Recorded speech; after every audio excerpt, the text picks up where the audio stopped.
Yo, Shortbox Nation, this is Botter, and I'm here to tell you right now that con season starts early this year with the return of Northeast Florida's premier anime, comic book, and sci-fi event, Collective Con. That's right, Northeast Florida's largest pop culture convention returns for its 10th year on March 8th through the 10th at the Prime Osborne Center in Jacksonville, Florida. 10 years of Collective Con, they're pulling all the stops out to make sure this is a can't-miss event. And the guest list they got going, don't even get me started on the guest list. I mean, they've got A-list celebrity guests and voice actors from some of your favorite movies, anime, and video games like Elijah Wood and Sean Ashton, Ray Park, Trisha Helfer, Ross Marquand, Max Middleman, and Bo-Katan herself will be there, Katie Sackhoff. Ooh. Tell me what other convention is giving you the opportunity to meet Frodo and Sam from Lord of the Rings, Darth Maul, and One Punch Man all under the same roof. Oh my goodness.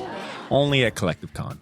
And if you're looking to get some of your favorite comics signed, or if you want to get an original sketch from some of the best comic artists in the world, well, you're in luck, because there'll be plenty of comic and creator guests there, like DC comic artist extraordinaire Clay Mann, Harvey Award-nominated illustrator John Taylor Christopher, Marvel and DC cover artist Chris Stevens, and acclaimed Star Wars author Timothy Zahn. They'll all be at Collective Con this year. And if you're looking to bring the family, or if you want to make a weekend out of it, you're in luck, because there'll be so much going on at Collective Con that weekend in the form of vendors, fan panels, video game tournaments, cosplay contests, after parties, and a bunch of fan events. You can purchase single and 3-day weekend passes now using the link in this episode's show notes, or by going to collectivecon.com to book your tickets and hotel.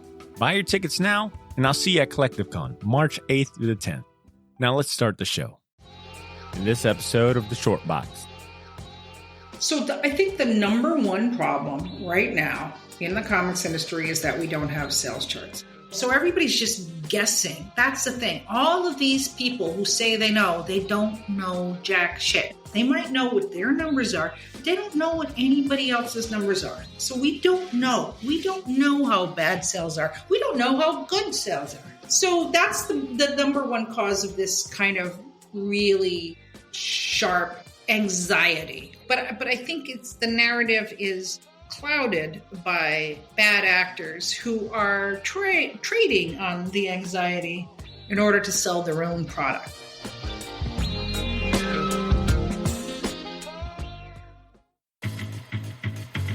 Ladies and gentlemen, I present to you the Short Box Podcast. Season 9. What's up, dude? Yo, Yo, check this shit out. The comic book talk show that brings you the best.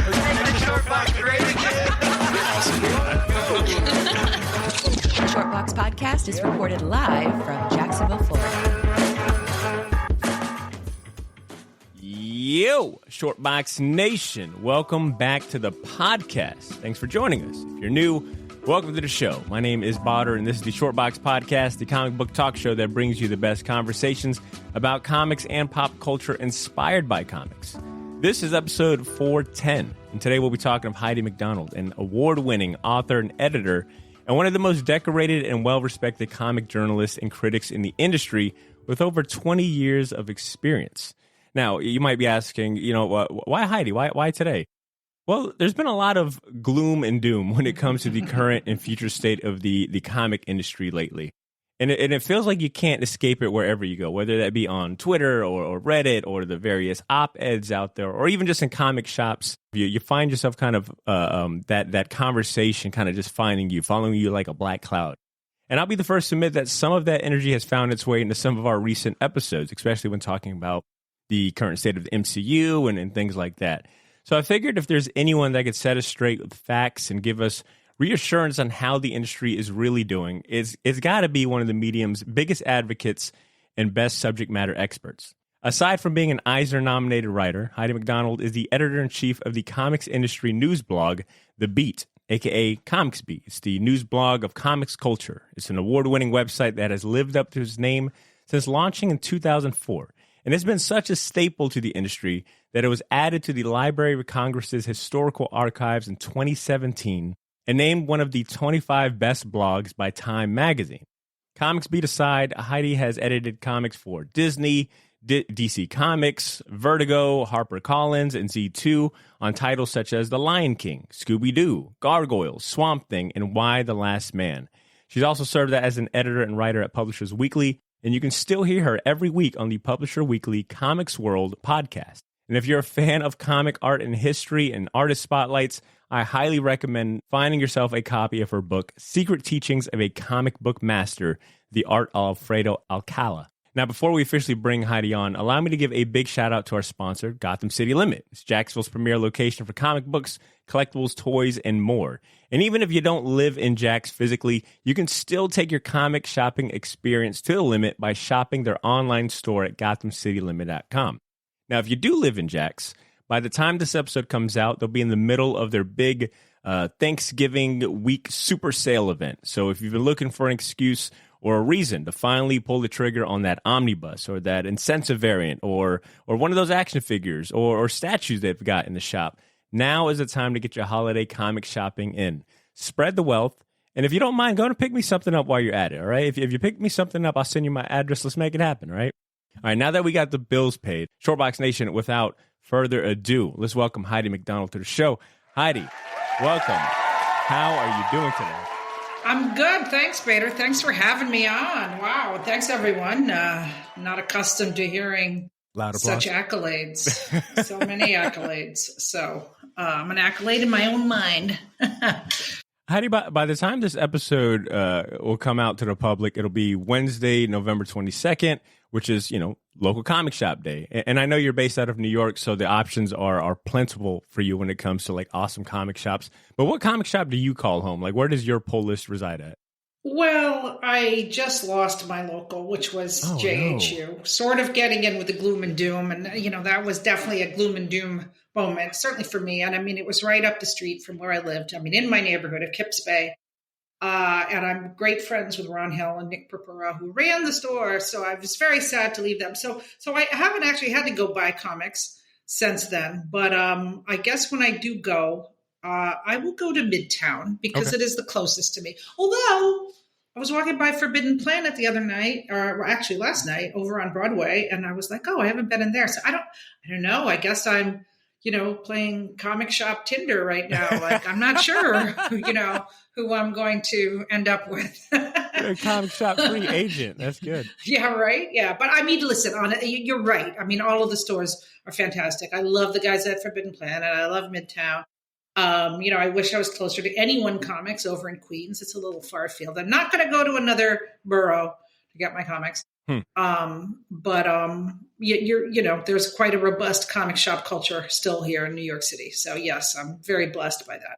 And what does your pull list look like? Like, what is Heidi MacDonald picking up? Well, I don't have a pull list because, I'm a journalist and I get all the watermarked PDFs. Talk about it. Yeah. I mean, honestly, I ran out of room for physical comics a long time ago. I just have no room for them whatsoever. And, there are a lot more comics being published now, not necessarily periodical comics, but graphic novels. Oh, yeah. And I get a lot of those in the mail. And, I do live in a small New York apartment.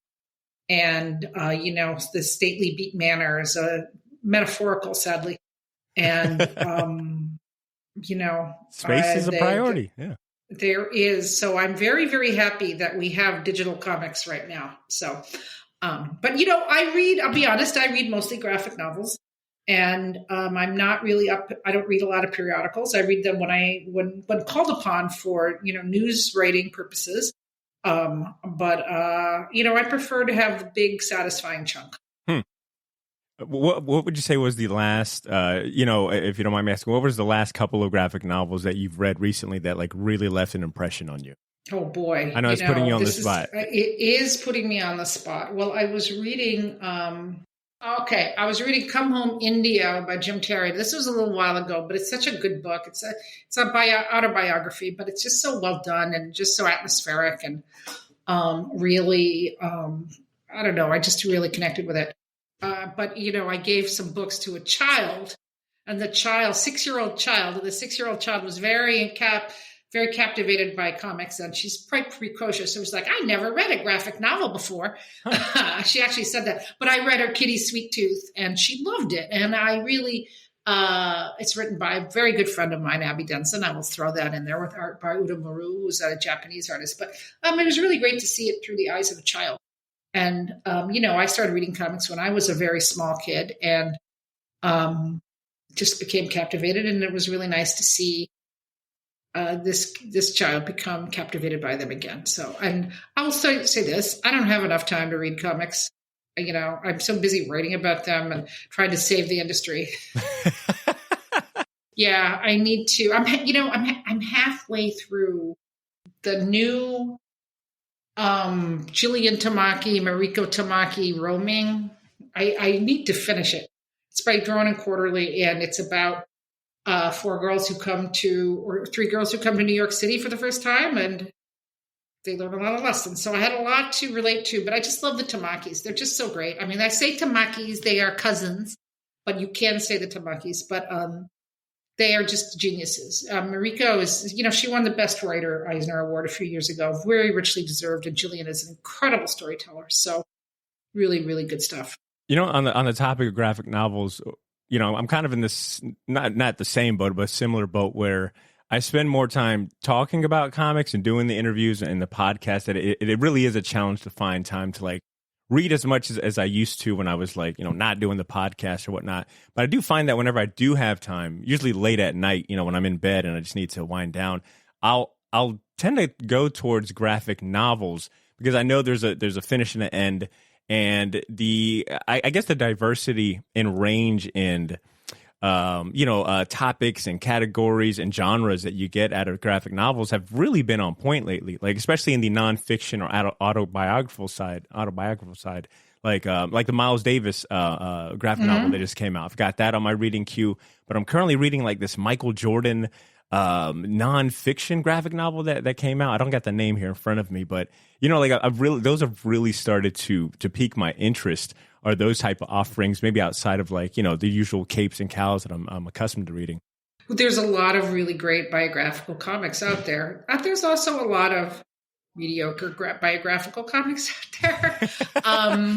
The thing is that probably about 10 years ago, I'd say, within the past 10 years, comics became much more acceptable for educational purposes, so that they were used in school curriculums for middle grade and on up. And so publishers started doing a lot more biographies because there was more, they had the secondary educational market for them. And the funny thing is that so many of them are European. So I think that Michael Jordan one you're talking about is French, right? You know what? I think you might be on to. Let me try to pull it up while I can. Okay, there it is. It's called Michael Jordan, Bull on Parade by Wilfred Santiago. Oh, Wilfred Santiago. Yes. He's, I think he's a Spanish artist, I believe, but he is published mostly in France. So, I interviewed him a few years ago at somewhere. I'm sorry. I remember people, but not places necessarily. I'm not holding anything against you. You've been in this industry for 20 plus years. I can only imagine the names and faces rattling around in your head. I was looking at the Comics Beat website, and it's got you credited for 8,872 posts to your name. How many articles would you say that you've written, not just for the Beat, but maybe just a ballpark number in total about comics? Do you have a number in your head? Well, I'll tell you. I don't know if that was, I actually have 2 logins on the Beat. Oh, wow. So that was probably my most recent one. So there's probably another 8,000 on the other one. Because I had to switch halfway through because of various reasons. So yeah, it's in 5 digits. Wow. Yeah. I mean, I don't know. I mean, I've written most of my articles for the Beat, but I've written quite a few for other places. So, I thousands of articles. I mean, I'm constantly Googling something, and then the only thing that comes up is what I wrote. So, which is a really, at first you're like, that's awesome. And then you're like, oh no, where do I look this up? But yes, I've written, and believe me, I do not remember. Sometimes I'll go back and I was like, I wrote that. Do you ever revisit old stuff, or are you at a point in your career where it's always forward, on to the next thing? No, I mean, I do read some of my old things to make sure I'm not repeating myself, because there tend to be certain topics that come up over and over again. I do have my own little anecdotes that I know that I rely on quite a bit, and I repeat them over and over because they're they're like the primal scene for me. They're just like these moments when it all crystallized, and it doesn't need to really go beyond that in my mind. But so I have to, I try to make sure I don't repeat exactly. But I do find I'm quite consistent, Bader. I do find that if I was thinking of something, I find that I probably hit on the same point, the last 10 years ago when I wrote about it. I guess when you consider like and this might be even putting you on spotlight even bigger or even a bigger ask, but when you consider like your career and all of the interviews and the articles that you've written, are there any that might stand maybe a few inches taller than the rest? Like if you had to make a Heidi MacDonald, Mount Rushmore of your journalistic highlights, like what are some? Where does your mind like immediately go?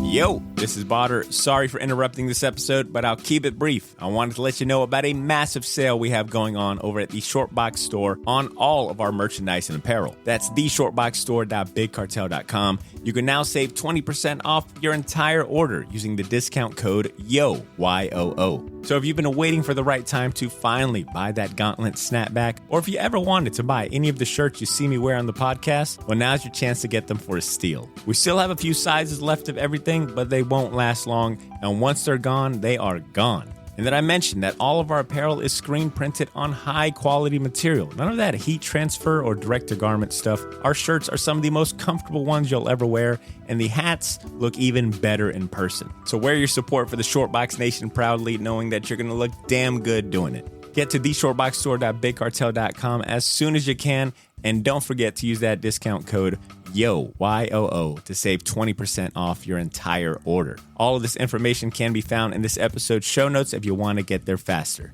Thanks for not pressing fast forward. Now back to the show.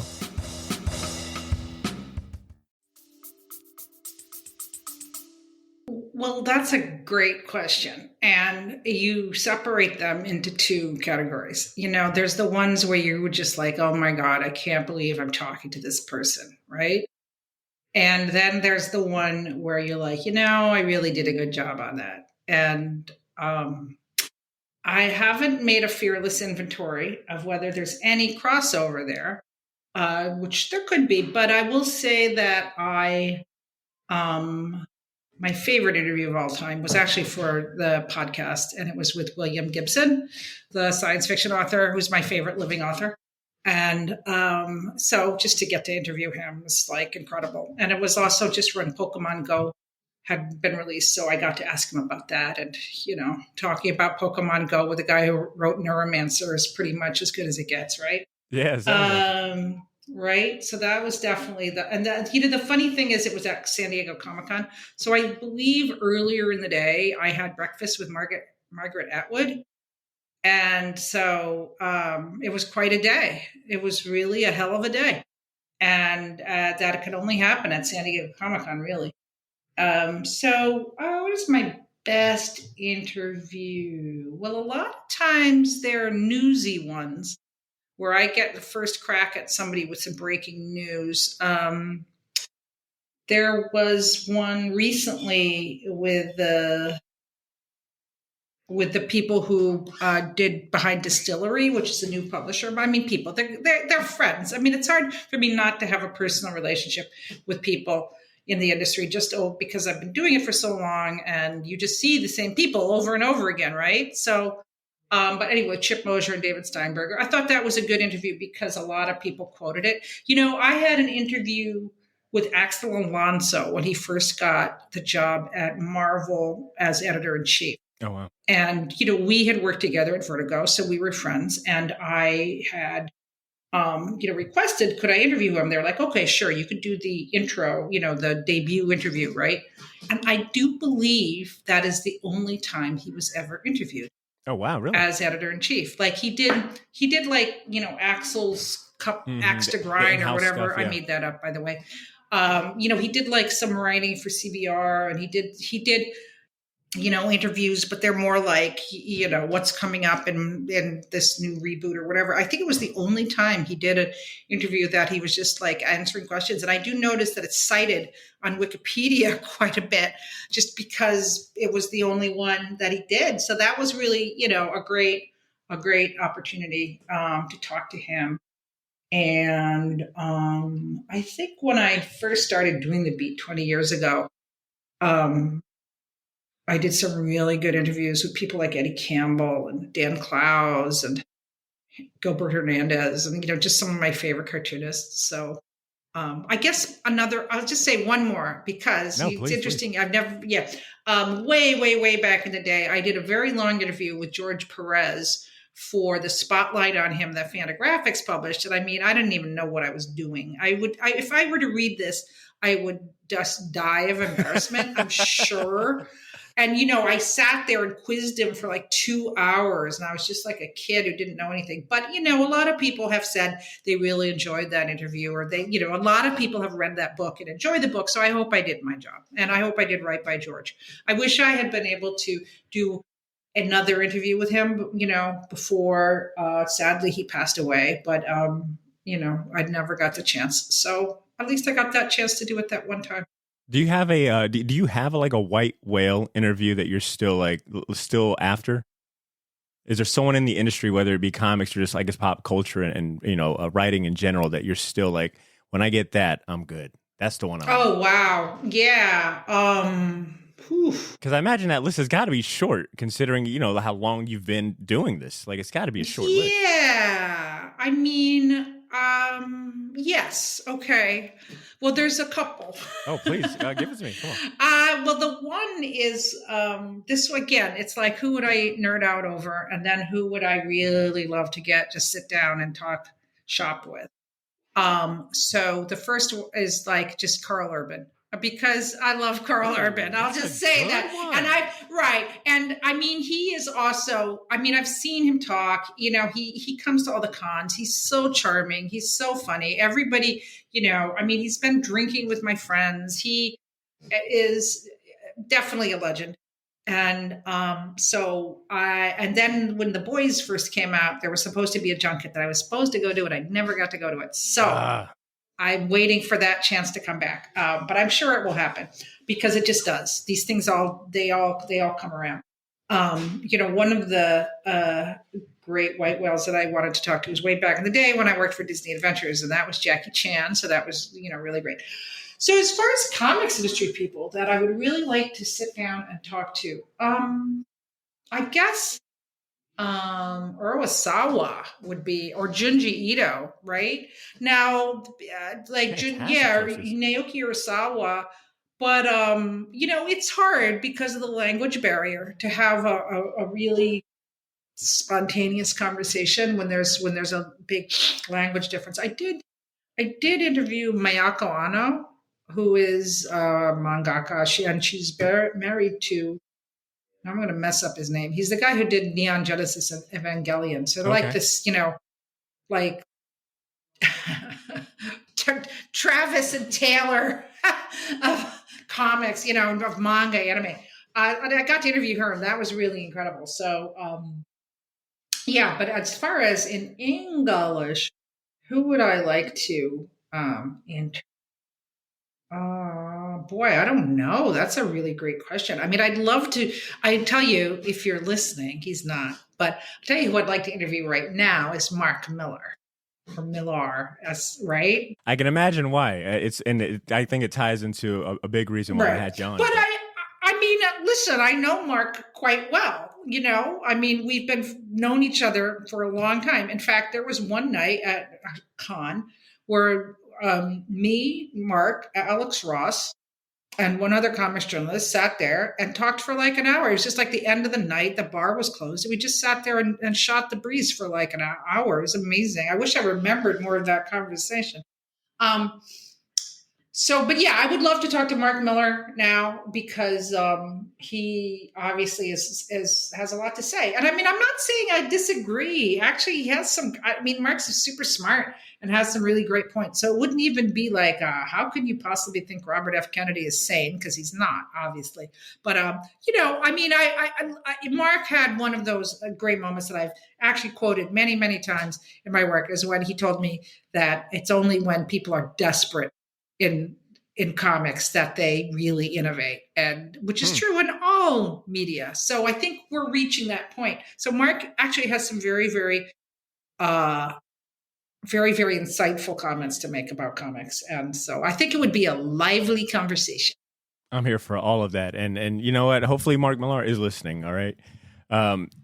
Do you miss the days of being an editor-in-chief and being on that side of comics? Because it sounds like just the before we even got started, you were mentioning talking to Greg Weisman prior to this. And even, you brought up a few times the different titles you've worked on in the past. Like, do you miss being an editor-in-chief in comics?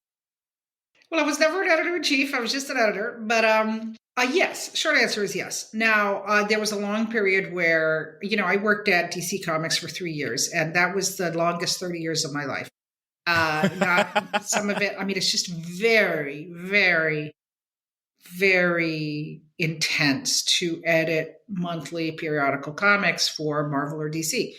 And so it was a very, very taxing time, and it really burned me out on editing comics. I will say that for a long time. But I got back, last year, 2022, I edited some stuff for Z2. I did a Cheech and Chong graphic novel. Oh, cool. And I really, really enjoyed it. I think I miss editing comics now just because it's not I wouldn't do it as my life or death. I wouldn't start a publisher that was, Heidi's Comics or whatever, but I don't mind taking on a project here and there because there's so many great creators now. There's so many wonderful, wonderful people, and getting to work with them is just, wonderful. I mean, it's the best part of comics is getting to work with so many creative people.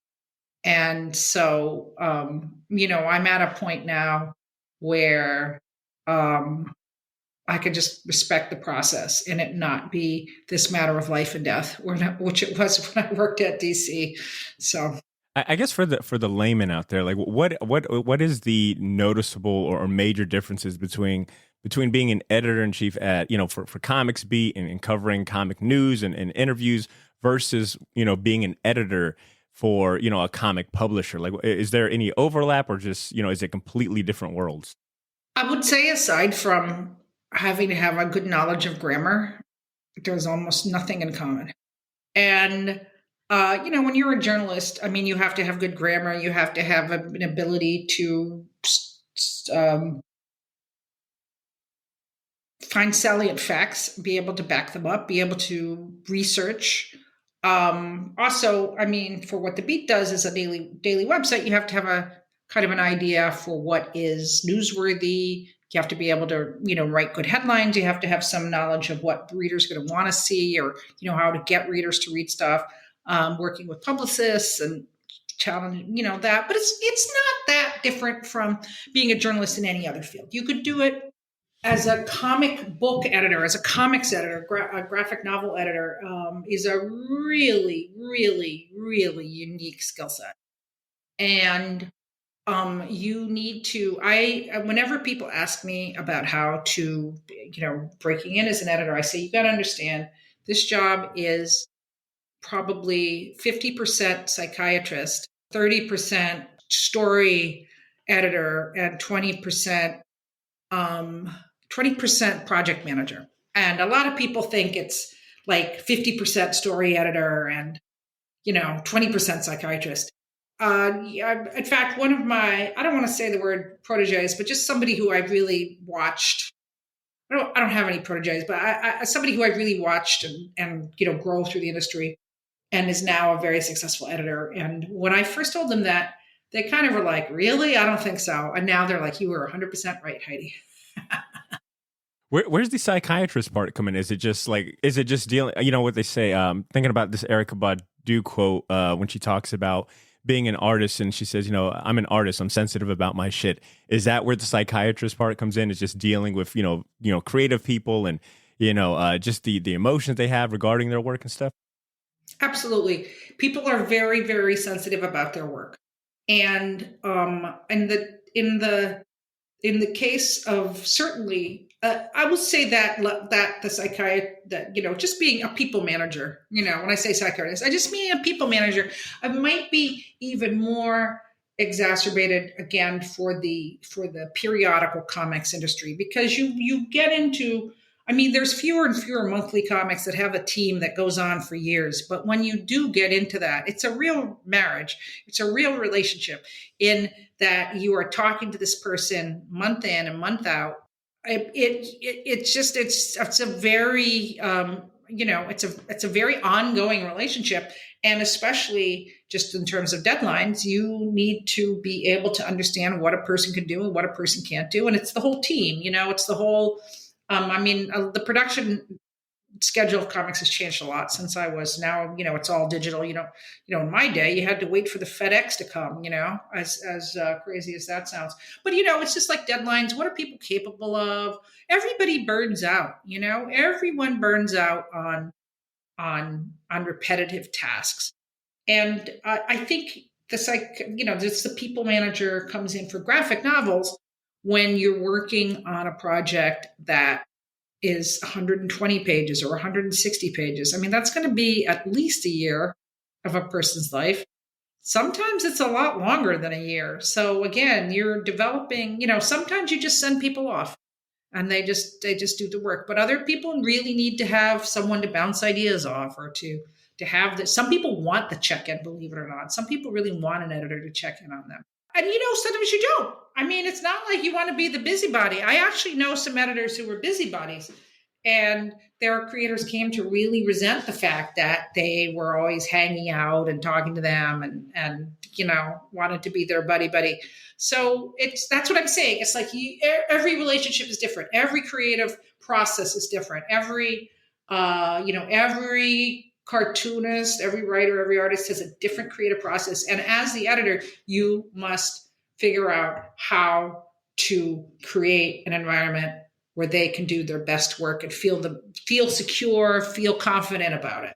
Very well said. And I guess when you consider all of the different creative teams in your time, working as an editor for Disney, Z2, and DC, is there any one, whether it be creative team or project, that maybe taught you something or, just stands out and in your mind, or you've got, maybe a sentimental attachment to?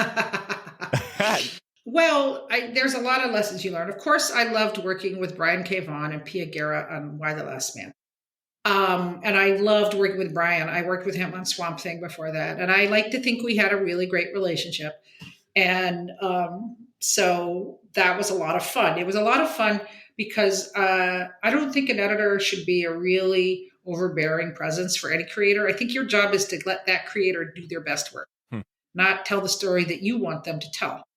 And, I think Brian was a very talented writer, and it was a pleasure. There's another person I worked with and back in the day at Disney, and now I'm forgetting what he wrote. I think he wrote Pepper Ann for me. Remember Pepper Ann? I don't know how old you are, but surely some listeners out there are old enough to remember these 90s cartoons like Pepper Ann. And that was Scott Gimple. I'm sorry for interrupting. Pepper Ann was my shit as a kid. I'm 34 years old, so this was like prime years to watch this on Disney Plus not Disney Plus, sorry, Disney, like the channel, the cable channel after school. No, Pepper Ann was the shit. Yeah.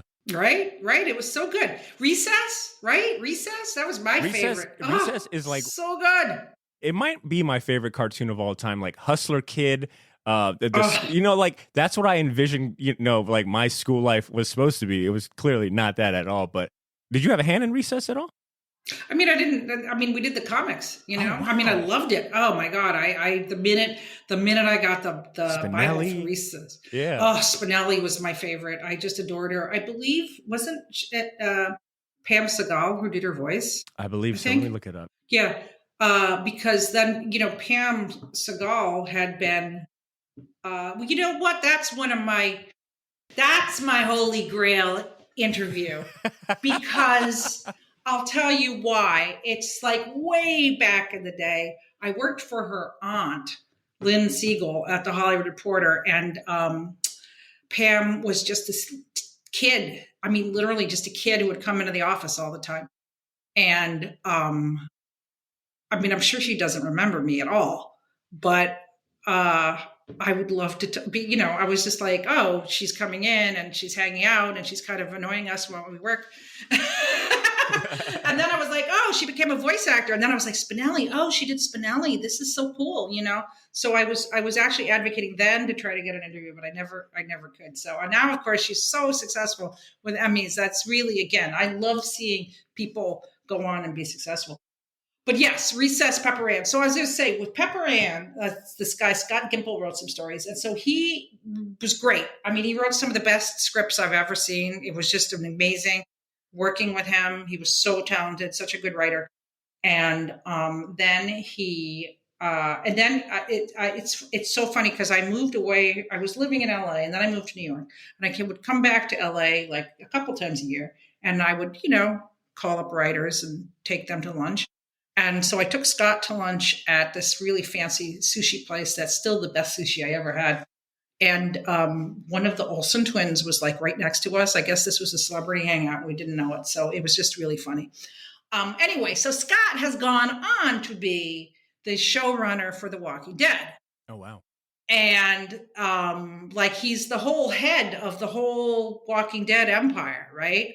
And so I'm not surprised because he's really great. I guess he would be the other, holy grail for me too. And I've actually tried to interview him several times, but I've never managed to get through. And which is funny because Robert Kirkman I've known forever. And I've interviewed him several times. And I love talking to Robert. Don't get me wrong. It's great. And, I see him at the con and he says hi. So which is nice. It's nice that he remembers the little people, but I would love, these Disney Adventures years. I mean, I told you, I just talked to Greg Weisman, who's he really is the creator of the Gargoyles. Oh yeah. Legend, Absolutely. The custodian of the Gargoyles. And so it was really great. I hadn't talked to him in 30 years. So he was on my bucket list. It's nice, 25 years later, almost 30 years later, to circle back to some of these projects and see where everybody went to and where everybody, ended up and myself included, I guess.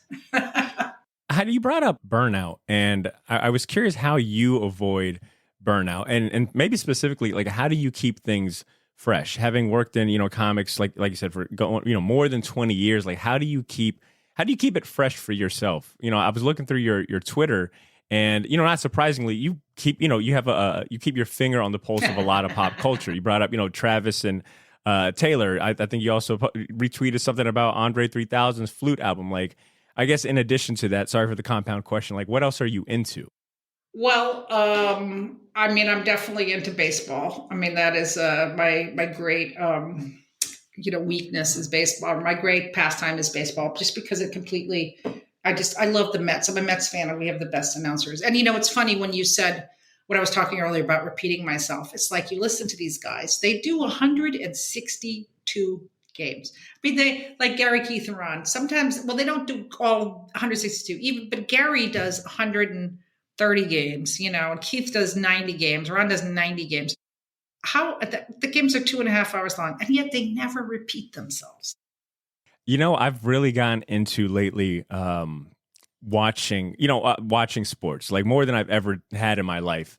And as someone who's been podcasting for, going on 12, 13 years now, I really focus in on, like the sports center, but like you just mentioned, like sportscasters, because I do find it remarkable how they keep the energy going, like, how they keep it fresh. And it is impressive when you hear that stat, 160, games a year. Mm-hmm. It's like, man, like, imagine having to do that. Well, I think one of the reasons is that they have a producer and they have somebody listening. It would be nice to have one, yeah. Right. And so I think when the producer listens, they are like Keith, especially Keith Hernandez, like, Keith, you already told that story or something like that, right?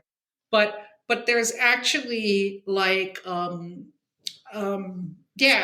I love baseball. I love wrestling. I love Pokemon Go. Like wrestling and Pokemon Go were my two big go-tos during the early pandemic. Really quick, I got to jump in on this because I love me some Pokemon. Who are your starters? What's your lineup looking like for Pokemon Go? Oh, well, my starters or you mean in terms of what? In terms of my... Well, I guess in Pokemon Go, you only get one set Pokemon. I mean, I love the new one. I'll tell you, I love Florigato. Okay, these are the new Paldean ones that were just into this. Florigato is like, I love cats, so it's a flower cat, and the animation on it is incredible. It's so good. I've had Florigato as my buddy for quite a while, and when you give him a candy, like he wipes his mouth, it's so cool. I love Florigato, and so Oh my God, this is a really cute grass type. Yeah, right, wow, this Pokemon it's it's pretty so cool looking. Yeah. cute. Yeah, I like the Paldea ones. So yeah. But just to go back to, burnout, I mean, of course you get tired. I mean, I've been doing this blog for 20 years it ebbs and flows. Absolutely. But again, you see something new come along new people this people you like in different positions or doing different things. And then you're just, I mean, how long have you been doing this podcast? Since 2012.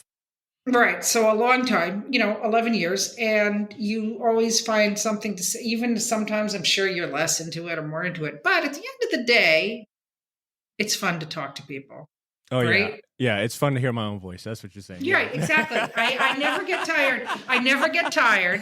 Yeah. Jokes aside, I do find, like talking to folks like you or David Harper and, like other people that really love this medium or the creators and getting like an insight does keep it refreshing for me.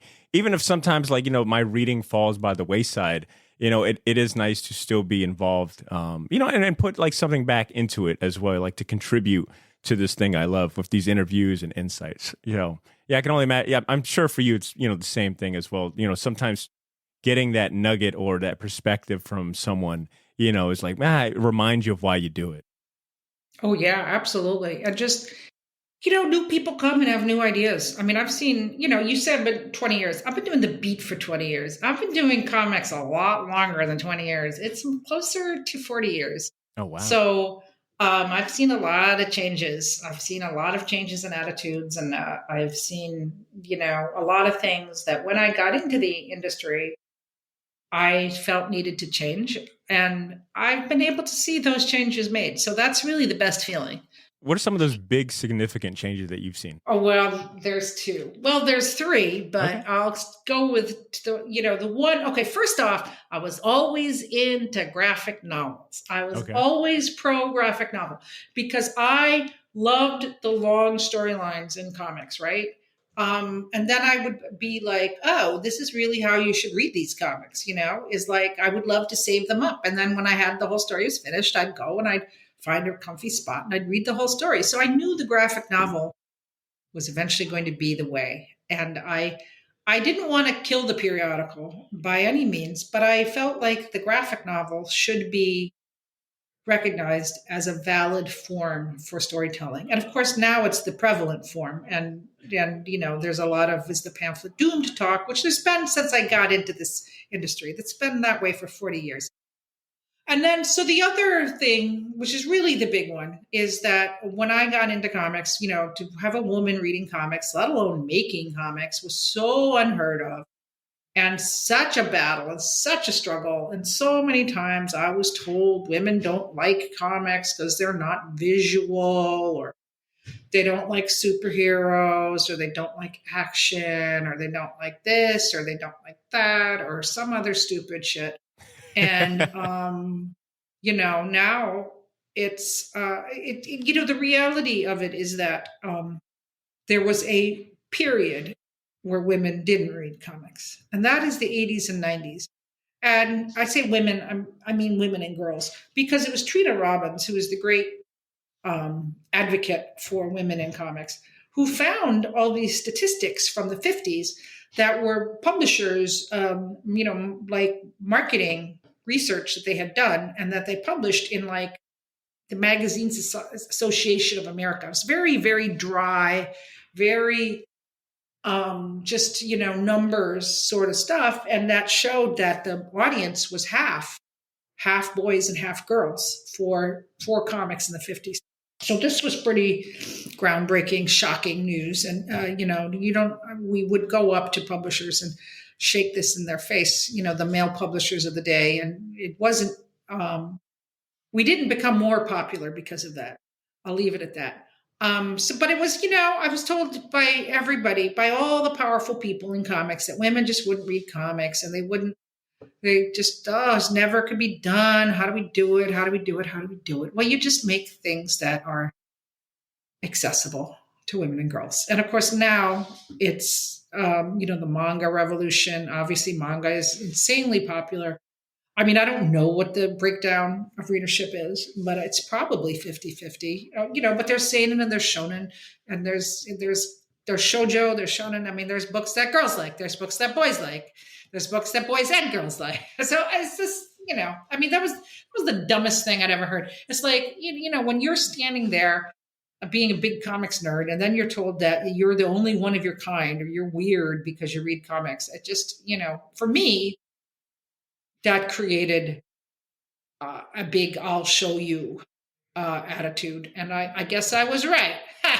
The other one was that kids couldn't read comics, but that one wasn't so much the kids didn't like comics, as no one would be that stupid as to say that kids didn't like comics, but it would be more like they didn't want kids reading their comics, which I can sort of understand.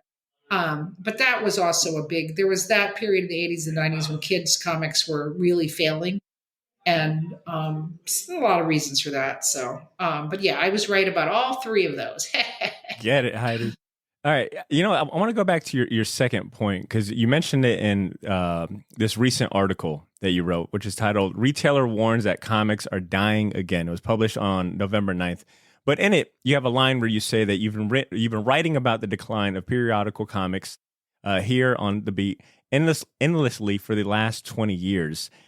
I guess why does it feel so much louder now? Is it just because we're living in an age of social media and sometimes the echo chamber effect? Like, I guess just to put it bluntly and just to bluntly ask, like, is there any legs to the the rhetoric that we're hearing about comics dying? Like, are they really dying? Well, if you say comics are dying, that's just dumb. Comics will never die, okay? This is, again, one of my primal moments. I quoted it over and over and over again, but I was on a panel with Walt Simonson, Louise Simonson, and Chris Claremont, and they were just talking about all the great books they did, like the Thor, Walt Simonson's run on Thor, and he said at that point, he was like, we all thought comics were going to die in a year anyway, so we were just like, why don't we just do what we want to do? So this was like the 70s, and he's not wrong. Everyone, you can go back to the fanzines, the letter columns that are printed, and see everybody's like, comics are dying, this is over, this is not going to work, comic shops are closing. It's the same sort of doom and gloom. In the 90s, obviously, there was a huge implosion of the industry. That was not a lie. Comics are dying, these publishers are dying, but they didn't. They stuck around. They soldiered on. Somehow they made it through. It is literally a characteristic of people in the comics industry since I started 40 years ago. I mean, before that, when I was a fan, growing up, comics are going to die. Now, what they mean is this aspect of comics that I like and I work in is having trouble, right? But comics are never going to die. That's like saying movies are going to die or books are going to die. That's like saying French fries are going to die. I mean, this is not like that. People like salty starch. They're always going to find some way to eat salty potatoes, So I guess, is there any legs to any of it, whether it be? Yes. So what are some of the valid points that you could point to that you could say, yeah, there is a decline now in the American comic market? Is it the overprice or the lack of diverse storytelling? Like, what has legs? So I think the number one problem right now in the comics industry is that we don't have sales charts. And if we did have sales charts, everyone was like, oh, it would show how bad the numbers are. Like, maybe it would, but it would also show that some comic is the number one comic. In the 90s, things got very bad. The number one comic sold 75,000 copies. And, the numbers were very low, and we survived. So I think the lack of sales charts, so everybody's just guessing. That's the thing. All of these people who say they know, they don't know jack shit. Okay. They don't know what the numbers are. They might know what their numbers are, but they don't know what anybody else's numbers are. So we don't know. We don't know how bad sales are. We don't know how good sales are. Okay. So that's the number one cause of this kind of really sharp anxiety. Okay. That's now, right. So there's a lot of anxiety, which I think there's a lot of anxiety about everything right now. There's a lot of anxiety about the economy, about the world, about the climate, about politics, everything. We are right now living in an incredibly anxious, negative time. And, I mentioned Taylor and Travis because it seems like, as fake as it is, one of the few kind of positives that we can look at and be like, oh, aren't they cute? So there's a lot of anxiety. Now, some of it is justified. And I do think, but I think the narrative is clouded by bad actors who are trading on the anxiety in order to sell their own products. And, okay, Mark Millar, I challenge you, right? And it's just like, he's coming out. I'm sorry, I am Scottish, so I'm going to do the Scottish accent, and he's like, oh, I wish we could get all the old timers working on the comics again. And like, Mark, you are an old timer. You're just talking about yourself. You want to be doing your Superman, and that's fine. Own it, my friend. You did great. Red Sun, that is great. You did some really good Superman stuff. I'd love to see you come back. Okay. But I mean, it's very self-serving of a Mark Millar. It's like, oh, what about John Byrne? No one wants to see John Byrne on comics now. They don't. Old people do. You need to. So the problem is that there's not a lot of inspiration in what is being done at Marvel and DC. And those are the drivers for a lot of comic shops, okay? Frank Miller was 22 years old when he did Daredevil. 22 years old, okay? I think he was under 30 he was under 30 when he did Dark Knight. He was a kid. Now, John Byrne is not a kid, right? Mark Miller is not a kid. I mean, Alan Moore was barely 30 when he did his stuff. And, they all started when they were teenagers also. I mean, Stan and Jack were around 40 when they redid the Marvel Universe. So I'm not saying you have to be, I'm not saying that there's not room for super old people, which 40 isn't super old, but for today's purposes, it is considered old. But they were able to reinvent. And, the people who did do Marvel were not kids. So that is true. Okay. But they hadn't already created a superhero universe. Kirby had been doing romance comics. I can't fault the editors necessarily. It's just that Marvel and DC have become cogs in these giant corporations. I mean, look at everything going on with the MCU this week. Look at everything going on with Warner Brothers Discovery this week with these characters, with these look at this whole controversy with David Zaslav and killing the movies. And then this time, he had this Wile E. Coyote movie that everybody loved and was burying it. Even he had to back down. This time it was like the outcry was so high. And then, like the MCU just pulled back on the Kang, this whole Kang. And you know what? Thank God. Because I'll tell you, after seeing Quantumania and the Marvels is much better than Quantumania, right?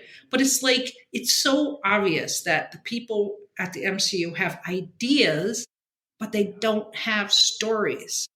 Yeah, we talked about the Marvel, hell, these last two episodes, it feels like I've said the MCU like a million times at this point. At the end of the day, our final thoughts was like all roads lead to like better storytelling, like the lack of strong scripts or even just basic, scripts and good storytelling is obviously missing. And we're seeing the impact on that. And I wanted to go back to your point about Mark Millar's comments about, bringing in some of this old talent. And, I see where he's going.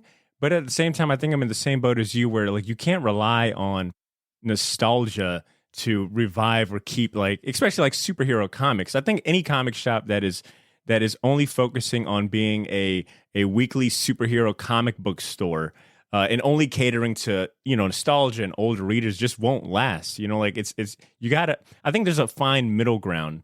Like the Bruce Timm verse is so widely regarded and respected by older fans, and also like was in my case like was used to bring me into like DC and things. I think there's a fine middle ground that we can tell that intelligent storytelling can be done about superheroes where it can appeal to like both like multiple generations. If we're talking, if we're trying to bring in younger readers into like the big two, I think there's a fine middle ground there, and it's not. No. You're absolutely right. And Bruce Timm, you're right. That was a great thing to bring up because first off, that was a dark time, for the comics industry. The 90s were a dark time. And, we might look back on this. I think we will look back on this as a dark time for the big two for sure. But there was another piece I wrote where I went to Toy Fair at the end of September, a couple months ago, and it was all manga and anime, and like there was no superhero stuff. But every once in a while, you'd go in and there'd be like a row of cold cast statues, and there'd be like Spy by Family and One Piece, and then there'd be Batman the animated series. There'd be this 30-year-old Bruce Timm statue, and I'm like, really? Well, it's the best looking one for sure.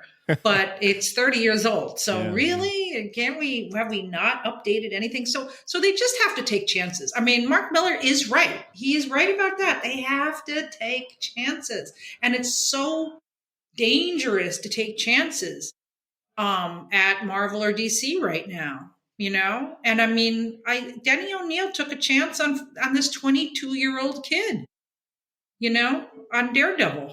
And it changed comics. I mean, they took a chance on, the Vertigo, all those English invasion guys who came in. I mean, they all completely upended the characters. They tore them apart and built them back up again. Neil Gaiman, Alan Moore, Peter Milligan, all of them, And then they created new characters like, Hellblazer. I mean, look what Alan Moore did for Swamp Thing. Good Lord. So, in some ways, that revolution has happened. Like you can't really come in and be dark and gritty again with superhero. That's been done. We did dark and gritty. So what is, and I don't know. I mean, do you turn, Batman into One Piece? Or do you turn Spider-Man into Lore Olympus? I'm not sure. It's never going to be a bunch of people, corporate people sitting in a room being like, oh, how do we innovate? It's just going to be some kid walking in with their portfolio that she shows and it knocks everyone's socks off. Well said. Yeah, we're definitely overdue a revelation in that regard. It sounds like you would probably agree that I don't think putting all your eggs in the basket of like the big two to save the industry is quite the answer. I think it'll come from, some of these independent and smaller publishers that are capable of doing fresh new things because they're not, beholden to, IPs and, corporate stakeholders and things like that.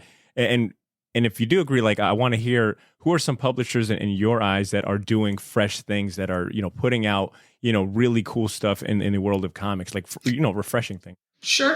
Well, who I really am excited to see what they do right now is Oni. And I just feel like they rebooted. And look, they had a really bad 2 years, where they fired their whole staff, and that's awful. And that, because there were some pretty good people there who put out some pretty good books, but they brought on new people, and they seem to be, I interviewed the publisher there, Hunter Goranson, and the editor-in-chief, Sierra Hunt, and they were like, oh yeah, if you don't make the art the main thing in a comic book, why are we even here? And a lot of publishers don't do that. It's like the writer is the biggest name on the cover these days. Interesting. Right? It's like, who's the hottest artist in comics aside from Daniel Warren Johnston? Damn, that's a very good question. Now I'm on the spot. I would say, my mind immediately always tends to go to Daniel Warren Johnston, but you're right. As far as like being able to list off rapid fire, I'm thinking like Jorge Jimenez, like Gary Frank, but maybe that's more of my personal bias coming in. Mm-hmm. Yeah, but they're great. Look, I'll just say, Gary's really good. He's also been around a long time too. But you're saying like objective kind of like across the board, like who are the biggest, draws art wise. And yeah, I guess if I had more time, maybe I'd think of names. But to your point, like, yeah, it's not very easy to name off the top of the head. Right. So I'll give Skybound credit for putting Daniel Warren Johnson on Transformers, which turns out, I mean, they seem to be selling quite a few books. So I'm happy about that. Right. And that might be the number one book. I mean, we don't know because we don't have sales charts. I mean, and that's on purpose. I mean, that was after the Image guys broke away in the 90s, both Marvel and DC both. They said, we're never going to let the artists become huge again. We're never going to let that happen. And they never did, And yeah, I just think it's harder now for an artist to really break out. And I think part of it is just that we're exposed to so much visual stimulation on a daily basis from everything. It's not like, when Neil Adams came on the scene and just revolutionized everything. I mean, that's a good point. Yeah. You brought up so far for the, you've really emphasized like the lack of sales data. And am I crazy for thinking there was a time where you could go on a site like Comic-Con and look at the sales data? Is it because like all of these publishers have splintered, Penguin House and Lunar and all that? Is that why we've kind of lost? Okay, so it is exactly that. Yeah, I mean they don't give any data. Lunar and Penguin Random House don't put out any data. Now there is a movement to try to listen. If I run into a publisher, and I mean like the top name on the masthead, and I just say to them, "Do you want sales charts back?" They're like, "Yes." Wow. We really want them to come back. So it's not just me. They want them back for these reasons that we're saying. So there is a movement to try and bring them back. Wow. But there's a lot of trust issues out there, I guess. So interesting. But we will get them. We absolutely are going to get sales charts back. It just has to happen. So I got faith. Heidi, I want to pivot back to the beat. And I was looking as someone that visits that site pretty frequently. I'll admit, prior to doing my research and prepping for this, I was maybe not familiar with how long the beat has been around.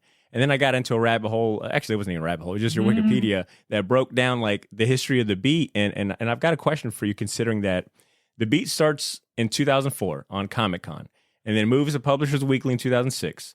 And then it went independent in 2010. And then in 2016, it moved again. And then it got acquired by Lion Forge in 2017. And then went back to being independent in 2020.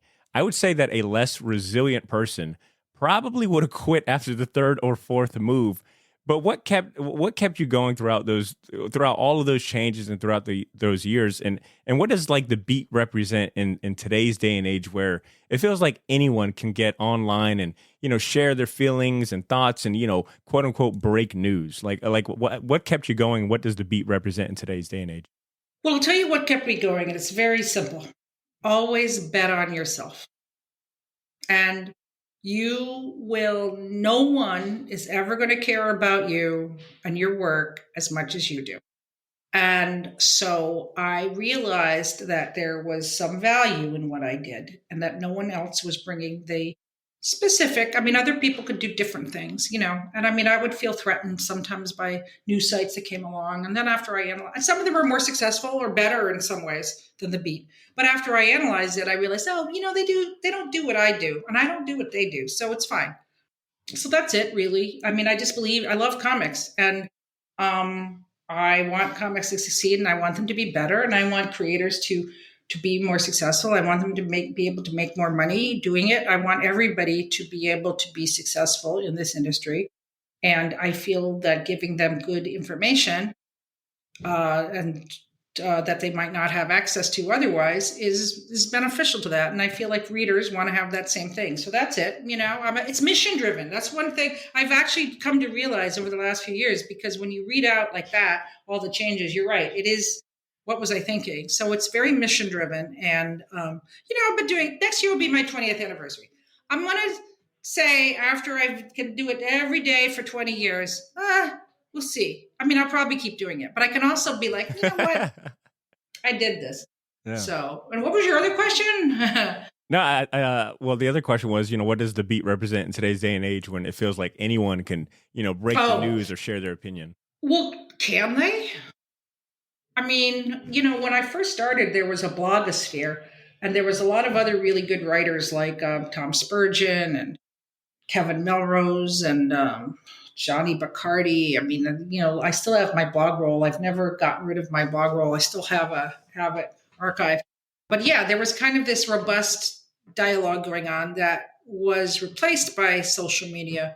But because social media has become so decrepit now and corrupted, corrupted in the way that a computer file becomes corrupted.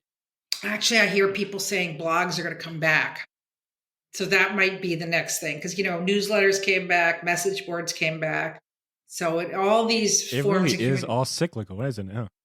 It is, and then we introduce new things like podcasts and YouTube. So what does it represent? I mean, I hope that we try to be accurate. We try to be informative. We try to be fun. We try to be entertaining. I'm lucky to have a lot of really great writers who work with me who are also on board with this mission, like Zach Quaintance and Avery Kaplan and who I'm forgetting all my really awesome. Joe Grunenwald. Although Joe had stepped back, he was our managing editor, but he had to step back. Just he had been doing it for a long time, and you can't do it.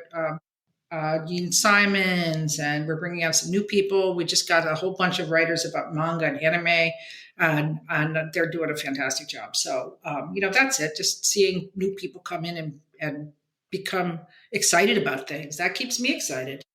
That's awesome. I enjoy life, Bader. I like life, and it's good. It's good to be alive. I totally agree with that.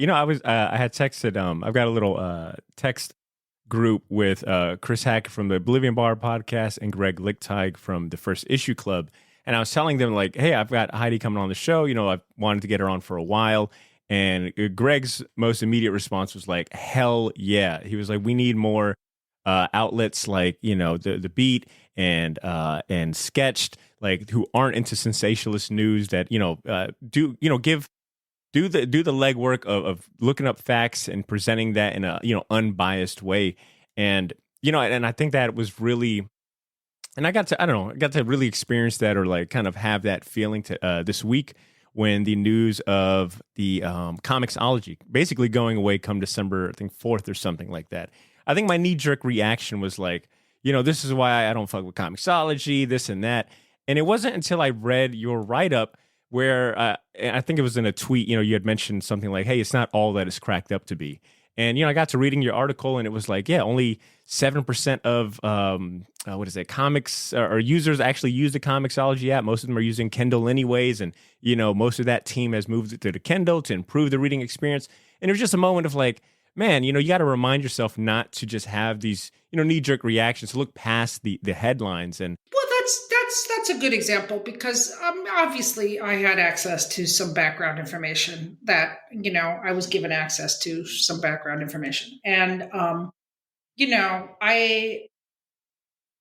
does it suck? Yes. Does Amazon suck for destroying Comixology? Yes. But it isn't quite gone away yet. And I do think they have not done away with the name Comixology. And this is just how it is. And, so yeah, I was trying to just not be alarmist about it. I mean, I'm sure other people, and believe me, I have a couple of my writers working on reviews of the Kindle and they're going to go nuclear, so I'm like, so it's like, we're going to get, a variety of opinions on this. But I appreciate, look, I was trying not to carry Amazon's water in that, but I was also just trying to be, look, here are the facts. This is, the shitification of everything, but let's try to make the best of it as we can in this moment. So anyway. I think I could sum up all of my feelings about you in just a couple words, and that's that you keep it real. And I'll never forget when I was sitting in that panel room. I think they were waiting on things to get started. I think you might have been the last one. I think you were running a little late. Oh, yeah, but you ran through that door and you had like a badass leather jacket and you were double fisting coffee and you got on stage. You're like, "Do you guys mind if I like eat my breakfast real quick?" And I'm like, "Man, this is real." I was like, I can get behind it. This is a real person right here. And I think it comes across in your writing. Like you're just very level-headed and real. And I applaud that because it's not easy. Well, I'll tell you also, I've been doing it so long. And, I'm at an age where you could just do wacky things like that. And people are like, she's a Tosh. She's doing, let her. I'm like, it's like Annie Potts on character on like Young Sheldon, like she's my role model, really. That's awesome. All right, Heidi, I got maybe maybe the most difficult question out of all of this line of questions. Considering that you are an author on that book I mentioned at the top, Secret Teachings of a Comic Book Master, The Art of Alfredo Alcala, I want to know, what does your Mount Rushmore of comic book artists look like? Like, if you had to think of like 4 comic artists that represent maybe your taste, your personal favorites, like who is on that Mount Rushmore? Well, the Hernandez brothers. Okay. Like, I don't know if that counts as 2. They are very different artists. Let's count as 1. But we'll count them as 1. They are the greatest. They are the ones who just, and opened my eyes to this whole world that was absolutely incredible. I'm a big fan of old-timey kind of stuff. I mean, because I'm old, but this is so not politically correct, but I'm just going to say it anyway. Okay. I do love Milton Caniff. And I know he was Orientalist and there was racism. Unfortunately, all of the great cartoonists, except Jack Kirby, had racism, had racist tropes, right? But I just love the romance and mystery and danger of his work. Just his drawing. It just had so much atmosphere. I mean, I really, really, really love his stuff. I guess I got to say Carl Barks, also another sort of problematic fave nowadays. But, he was the greatest storyteller. I mean, he influenced Crumb. He influenced all those guys.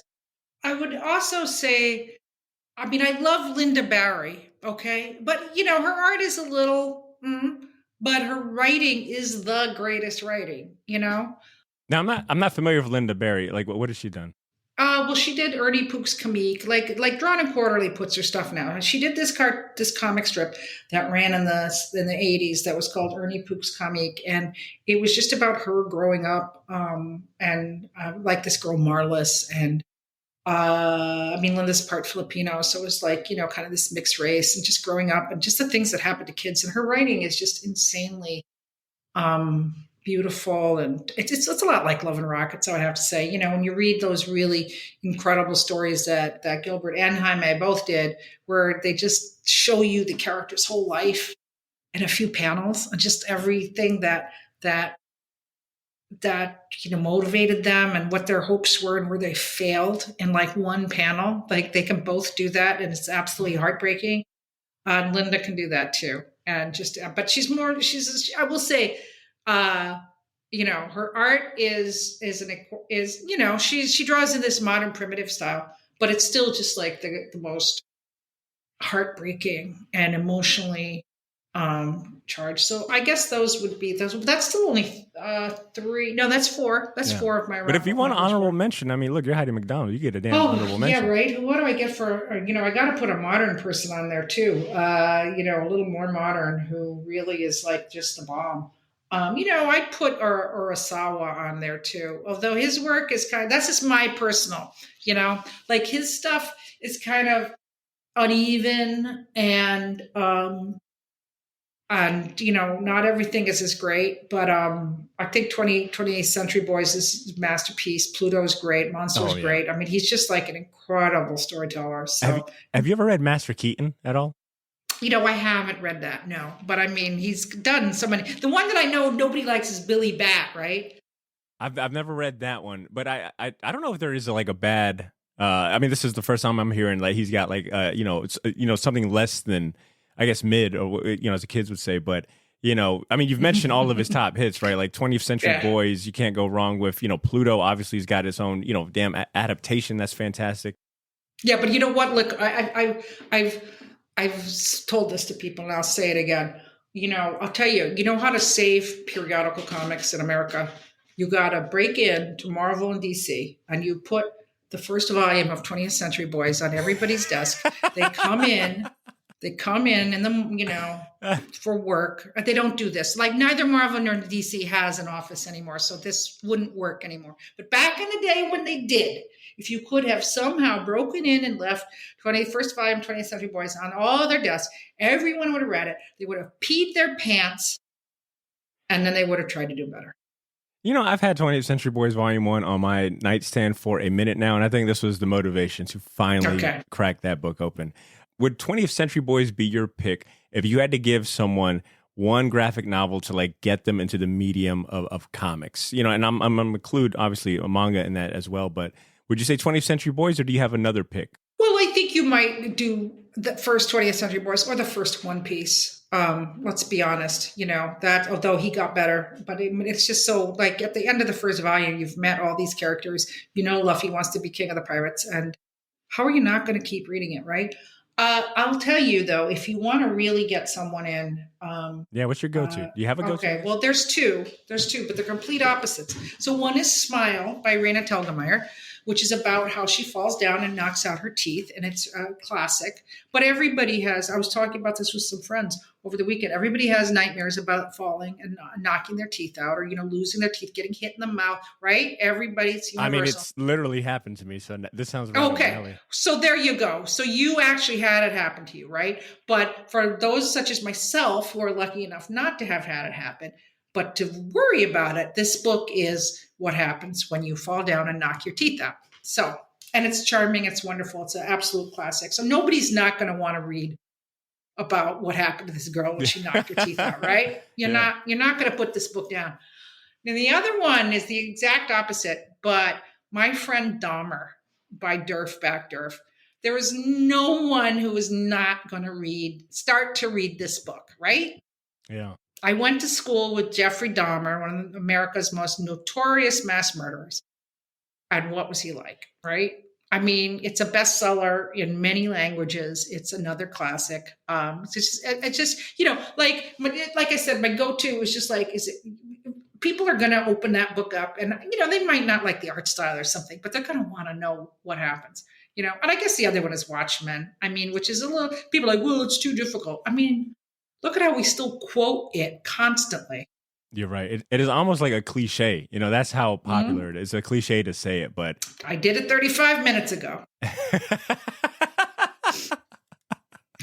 That is good. You know, and really quick, I want to also give you to transition off this. And I'm assuming it was for another podcast, but just since I brought up podcast, Heidi, I got to give you like even more mad credit. Not like I didn't have like mad respect for you, but when we were trying to figure out how to coordinate this, you were like, oh, yeah, I normally record my podcast. Oh, I do a podcast as well. I record it on Thursdays. And I was like, what podcast does she do? Is it the beat related? Is it, you know, something else related? Well, you know, as I'm doing my research on you, I'm like, oh, she's, you know, still Associated Publishers Weekly. Oh, they have a podcast. Oh, my God. They've been doing it since 2011. Oh, my God. They're almost 600 episodes in. Like, that's incredible. Like from one podcast to another. I highly respect. What do you guys talk about on that for anyone? We talk about comics news. I mean, by the time this comes out, we will have recorded it. So this is our podcast will come out on Monday. Our story list is pretty much the things we've talked about here, Comic Solid, but we cover business topics. We don't do like best new comics of the week and stuff like that. No, we don't. It's always like, what was the news? And we cover it from a business perspective. And I think we're pretty much the only podcast that really does it quite the way we do it. So it's nice. I wish we had, you know what, you're going to make me think that we got to promote this podcast more. It should be better known. So, because Calvin and Kate are really great. So, well, look, you got a new subscriber in me. So I'm to check it out and I'm going to be sharing it with my friends. But last question for you, Heidi, because I know actually speaking of that, I got to actually go and prep for my next podcast. I got to drink some water. I'm a little hoarse here. All right, I got one last question for you, and I want to end it on something inspiring. When you consider that there's probably someone listening right now that wants to write about comics professionally, get into the world of journalism, or just wants to be the next Heidi MacDonald, what advice would you give them? And maybe a piece of advice that you wish you would have gotten as you started out, you know, something that would have benefited you early on in your career. Well, never write something that you wouldn't say to a person's face. First off, that's a really good rule because, and I mean that in that if you're going to say something, you know, critical, don't want to be the person's friend because they're probably not going to want to be friends with you. So I learned that lesson the hard way. Mm-hmm. So that's just really a good one. And, you know, don't, but it's a good guideline, you know, like it just keeps you honest and it keeps you, you know, mindful of the human audience that you have. So, and maybe and I'm assuming like not to put words in your mouth, but also probably empathetic towards the actual people that, put their time, sweat, and tears into this. Yeah, absolutely. And I mean, that doesn't mean you got to really, sometimes you got to be harsh. And I don't like that. I don't like being harsh because I do understand there's some, there's somebody who's the baby boy, or baby girl. But yeah. And the other piece of advice I would just be, and this goes for everything, bet on yourself. I absolutely love that. Thank you. Heidi, this has been even better than I could have imagined and well worth the time and the technical frustrations we had. Yes. And I'm glad we could do it because we danced back and forth for a bit. And then, scheduling is always difficult, but I'm so glad I could finally do it. So. Yeah. Heidi, I'm going to have links to your socials. I'm going to have links to the Beat website, obviously, in the show notes. I'll even include a link to the Publishers Weekly podcast so people can subscribe and follow you there. But is there anything else that you want to share? Any closing remarks? Anything you want to plug? I mean, this is the part where you could make sure you link to my TikTok because I do TikTok and I say I shouldn't, but I do. I'll give you a follow. So, I'm on there too. There you go. Yeah. And that's where I keep it really real. So you gotta follow out of me. But with that being said, Heidi, I appreciate you. Thank you so much. I'll let you go now, and I'll catch you around. Right? All right. Thanks so much. Great being here. And there you have it, Shortbox Nation. We got another one in the books. Another great conversation at that. Big shout outs to Heidi MacDonald. Big shout outs to the entire Comics Beat staff. Now, if you enjoyed listening to this conversation as much as I enjoyed hosting it, I'm going to ask a small favor, all right? Just a small favor. If you enjoyed this episode, head over to Apple Podcasts or Spotify or however you're listening to this and leave us a 5-star rating and review. And if you've already done that, well, help us spread the word. Go tell a friend. Go tell your best friend, your best comic friend. Tell someone at your local comic shop. Word of mouth is just as important as ratings and reviews and Patreon and all of that, and it would mean the world to us.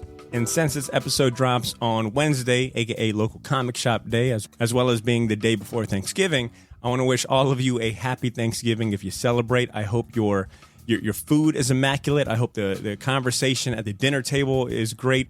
Just overall, I hope all of you enjoyed the Thanksgiving holiday. I know I'm looking forward to having a couple of days off of work. That doesn't mean that the podcast will stop next week. I've got a really good interview lined up for next Wednesday. And I know I say that about all of the episodes, but this one's just a little closer to my heart. It's a little more near and dear. And that's because not only do I get to talk and, wax poetics about comic books, but I'm also talking about the intersection where comics and hip hop meet with a amazing guest that can speak to that in volume. So I don't want to spoil the surprise. The Patreon subscribers already know who I'm talking about because I dropped that episode last week or 2 weeks. It's kind of old news to them. So I'm looking forward for all of you to hear that episode next Wednesday. And a little shameless plug here. But if you want to be on the up and up with all of our episodes, if you want early access to all the things we do, access to bonus episodes and, extra perks and to be treated like VIP, I highly recommend and encourage that you join our Patreon community. You'll get to enjoy all of that and a whole bunch of other perks I don't have time to list.